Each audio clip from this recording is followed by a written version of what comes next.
샬롬, 풍성하신 하나님의 사랑과 부활하신 예수 그리스도의 능력과 은혜 그리고 성령의 충만하심이 오늘 우리의 삶에 함께하기를 기도하고 축복합니다. 함께 읽고 묵상할 말씀은 요한 1서 1장 3절로부터 7절 말씀입니다. 제가 읽어봅니다. 우리가 보고 들은 바를 너희에게도 전함은 너희로 우리와 사귐이 있게 하려 함이니 우리의 사귐은 아버지와 그의 아들 예수 그리스도와 더불어 누림이라. 우리가 이것을 쓰면 우리의 기쁨이 충만하게 하려 함이라. 우리가 그에게서 듣고 너희에게 전하는 소식은 이것이니 곧 하나님은 빛이시라. 그에게는 어둠이 조금도 없으시다는 것이니라. 만일 우리가 하나님과 사귐이 있다 하고 어둠에 행하면 거짓말을 하고 진리를 행하지 아니함이거니와 그가 빛 가운데 계신 것과 같이 우리도 빛 가운데 행하면 우리가 서로 사귐이 있고 그 아들 예수의 피가 우리를 모든 죄에서 깨끗하게 하실 것이요. 아멘. 저는 오늘 이 말씀을 생각하면서 원한에 대해 생각해 보고자 합니다. 원한은 내면에 있는 어두움입니다. 2000년 전 1세기 초대교회의 사도들이 전한 것은 바로 복음이었습니다. 복음은 예수 그리스도 그분에 관한 이야기입니다. 요한 사도는 예수님이 세상이 창조되기 이전부터 존재하신 생명임을 증언합니다. 여기서 생명이란 단순히 살아있다는 의미를 넘어서 참된 삶을 의미합니다. 성경을 읽다 보면 생명이라는 단어가 여러 차례 등장하는 것을 볼 수 있습니다. 하지만 여기서 말하는 생명은 우리가 일상에서 흔히 사용하는 단순한 살아있음과는 다른 깊은 의미를 담고 있습니다. 저는 성경 속에서 생명이 지닌 뜻을 묵상할 때마다 하나님께서 인간에게 주시고자 하는 삶이 얼마나 풍성하고 의미 있는지 새삼 깨닫게 됩니다. 한글로 기록된 신약 성경에서는 생명이라는 단어가 세 가지 의미로 사용됩니다. 하나는 육체가 유지되는 생물학적 생명을 뜻하고 다른 의미는 감정과 의지, 인격이 담긴 영혼의 생명을 의미합니다. 그러나 성경에서 가장 중요하게 다루는 의미는 단순히 살아있는 상태를 넘어서 하나님께서 주시는 참된 생명, 즉 하나님 자신의 생명을 가리키는 것입니다. 그것은 세상을 이기신 예수님의 생명입니다. 사도 요한은 하나님께서 주시는 참된 생명의 의미를 가장 분명하게 드러냅니다.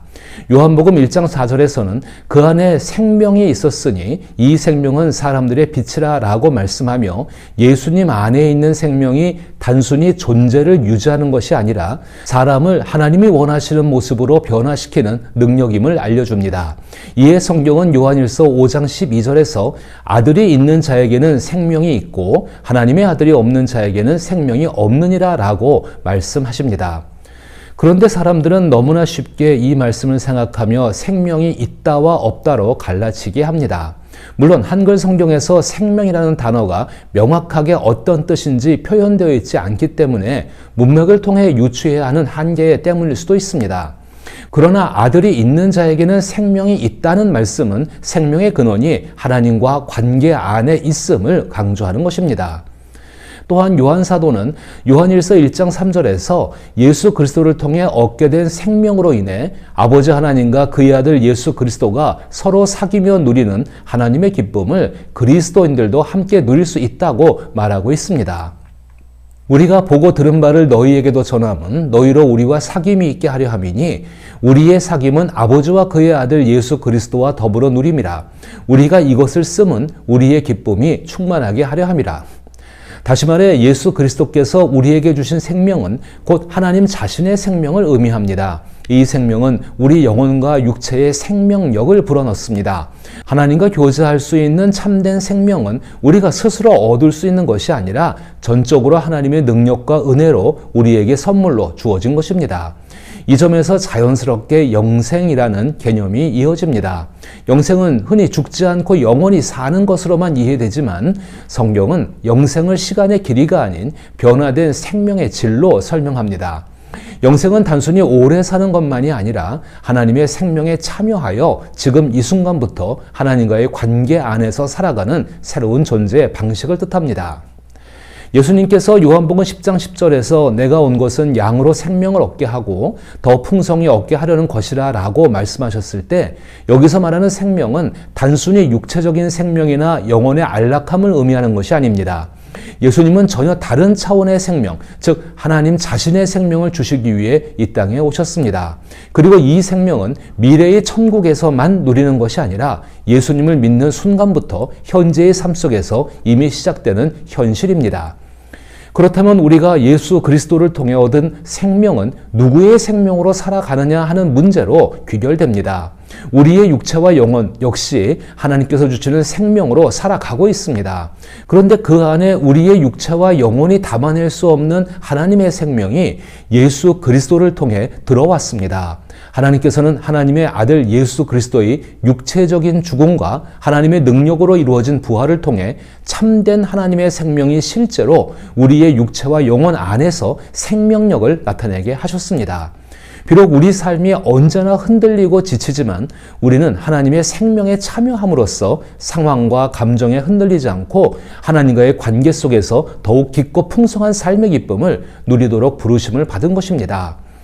하나님께서 우리에게 원하시는 것은 단순히 조금 더 나은 삶이 아니라 하나님의 생명으로 인해 우리의 존재 자체가 새롭게 변화되기를 바라시는 것입니다. 요한 1서는 이미 예수 그리스도를 통해 얻은 생명으로 하나님과 교제하며 기쁨을 누리는 사람이 그 기쁨을 다른 이들과 나누는 것이 자신의 삶의 이유임을 설명합니다. 이것이 바로 그리스도 예수께서 이 땅에서 살아가셨던 기쁨이기도 했습니다. 그런데 사도 요한은 요한 1서 1장 6절에서 만일 우리가 하나님과 사귐이 있다 하고 어둠에 행하면 거짓말을 하고 진리를 행하지 아니함이거니와 라고 말씀합니다. 즉 하나님과 교제하는 사람이 어둠 가운데 행한다는 것은 곧 어둠이 존재한다는 의미입니다. 여기서 말하는 어둠이란 무엇일까요? 쉽게 말해 죄라고 할 수가 있습니다. 물론 우리의 삶 속에는 여전히 죄가 남아 있을 수 있습니다. 하나님과 사귀는 사람은 결코 그 죄를 반복해서 행하지 말아야 합니다. 그러나 하나님께서는 예수 그리스도를 통해 죄가 있는 우리를 죄 없다고 보십니다. 그렇게 어둠은 단순한 죄 이상의 더 깊은 의미를 지니고 있다고 할 수 있는 것입니다. 저는 이 어둠을 사람 내면에 자리한 원한이라고 생각합니다. 누구에게 원한이 있다라고 할 때 그 말에는 단순한 불쾌감이나 순간적인 분노를 넘어서는 깊고 오래된 악한 감정이 담겨 있습니다. 원한은 누군가에게 받은 상처가 마음속에 깊이 남아 쉽게 가라앉지 않고 굳어버린 감정이며 시간이 흘러도 쉽게 사라지지 않는 응어리라 할 수 있습니다. 원한은 어느 한 사건 때문에 만들어지기보다 여러 사건들로 인한 원인을 알 수 없는 복합적인 것입니다. 그러나 원한이 있다는 것은 상처가 아직 완전히 치유되지 않았다는 증거이기도 하며 그 상처를 떠올릴 때마다 다시금 아픔과 분노를 불러일으키는 힘을 지니고 있습니다. 이 말씀을 예수 그리스도를 통해 주어지는 하나님의 참된 생명과 영생, 즉 인간이 스스로 만들어내는 삶이 아니라 하나님과의 관계 속에서 주어지는 새로운 존재 방식에 적용해 본다면 원한은 그리스도인들이 하나님과 자신 그리고 타인을 진정으로 용서하지 못해 생기는 혼란과 압박감이라고 할 수 있습니다. 상처는 처음에는 고통으로 시작되지만 시간이 흐르면서 자연스럽게 치유되기도 합니다. 그러나 어떤 상처는 제대로 아물지 못한 채 마음 깊은 곳에서 골마가게 됩니다. 이러한 골마가는 감정이 바로 원한입니다.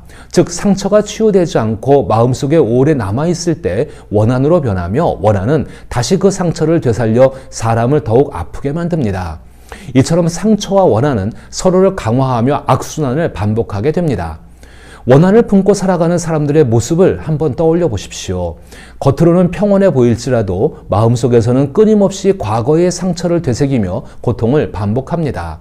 상대방을 생각할 때마다 감정이 격해지고 작은 일에도 예민해지며 때로는 자신도 모르게 냉소적이거나 공격적인 태도를 보이기도 합니다. 원한은 결국 상대뿐만 아니라 자신의 삶 전체를 무겁게 짓누르는 감정입니다. 하나님의 참된 생명은 우리에게 마음의 힘, 즉 에너지를 주시지만 이 마음의 에너지가 과거에 묶여 있으면 현재를 구원을 받은 참된 인간으로 온전히 살아가기 어려워집니다. 저는 저 자신과 여러분에게 한 가지 묻고 싶습니다. 원한을 품는 것이 과연 누구에게 손해일까요? 원한을 품는다고 해서 문제가 제대로 해결될까요? 오히려 상황을 악화시키는 경우가 더 많습니다. 성경에는 원한과 그 결과를 보여주는 사례가 여러 차례 등장하는데 그중 대표적인 예가 바로 가인과 아벨의 이야기라고 생각합니다. 가인은 하나님께서 아벨의 제사를 기쁘게 받으신 것을 보고 마음속에 시기와 분노가 일어났습니다. 그 감정은 단순한 질투를 넘어 하나님과 아벨 그리고 자신에 대한 깊은 원한으로 커져갔고 결국 그는 아벨을 죽이는 비극적인 선택을 하게 되었습니다. 가인의 이야기는 제사의 방식이 중요한 것이 아니라 원한이 사람의 마음을 어떻게 왜곡시키고 결국 파괴적인 행동으로 이어질 수 있는지를 보여주는 상징적인 사례입니다. 그러나 아벨이 하나님과의 교제에서 얻는 기쁨은 우리의 믿음을 예수 그리스도의 믿음에 이르기까지 성장하게 합니다. 또 다른 예로 요셉의 형들을 들 수 있습니다. 형들은 아버지의 사랑을 독차지하는 요셉을 시기했고 그 감정이 점차 원한으로 변해 결국 요셉을 노예로 팔아버렸습니다. 그러나 시간이 지난 후 요셉이 형들을 완전하게 용서하자 원한의 고리가 끊어지고 어둠이 사라질 수 있었습니다. 정말로 그리스도인인 우리가 원하는 삶이 원한을 갚는 삶입니까? 아니면 원한에서 하나님의 생명으로 벗어나는 일입니까? 하나님과 교제하며 사귈 수 있는 것은 예수님께서 주신 참된 생명 덕분입니다. 물론 우리는 나는 하나님과 교제하고 있어요 라고 말할 수 있습니다. 하지만 그 말이 진실이라면 우리 마음속에 깊이 자리한 원한이 사라지거나 점차 약화되고 있어야 합니다. 이는 어둠이 없는 하나님의 생명이 어두움이 있는 우리를 다스리고 계시고 우리가 그 다스림에 순종하고 있기 때문입니다. 그러나 하나님과 교제한다고 말하면서도 마음속에 원한을 품고 어둠 가운데 행한다면 그것은 거짓말인 셈입니다. 어둠 가운데 행한다는 것은 용서하지 않는다는 뜻입니다. 용서하지 않으면 아무리 오랜 기간 기도해도 하나님과 진정한 교제를 나눌 수 없습니다. 그러니 자신을 위해서라도 용서를 행함으로 원한에서 벗어나야 합니다. 원하는 마음을 무겁게 하고 삶을 어둡게 만들지만 용서는 그 무거움을 내려놓게 하는 힘을 지니고 있습니다. 용서는 단순히 상대를 위한 선행이 아니라 자신의 마음을 자유롭게 하는 과정입니다. 용서한다고 해서 상처가 즉시 사라지거나 문제가 해결되는 것은 아니지만 용서를 선택하는 순간부터 상처는 더 이상 원한으로 자라지 않습니다. 해결해야 할 문제는 전능하신 하나님의 손에 맡겨지게 됩니다. 또한 하나님께서 주신 참된 생명을 따라 살아가는 삶의 방식 덕분에 과거의 고통이 현재를 지배하지 못하며 십자가의 죽음이라는 가장 깊은 상처를 받았지만 부활로 참된 생명을 드러내신 예수님처럼 변화됩니다. 하나님께서 참된 생명이신 예수를 우리에게 주셨기에 그 생명과 함께 살아가며 마음의 원한을 품지 않고 하나님과 밝은 빛 가운데 하나님과 교제하며 살아가기를 기도하며 축복합니다.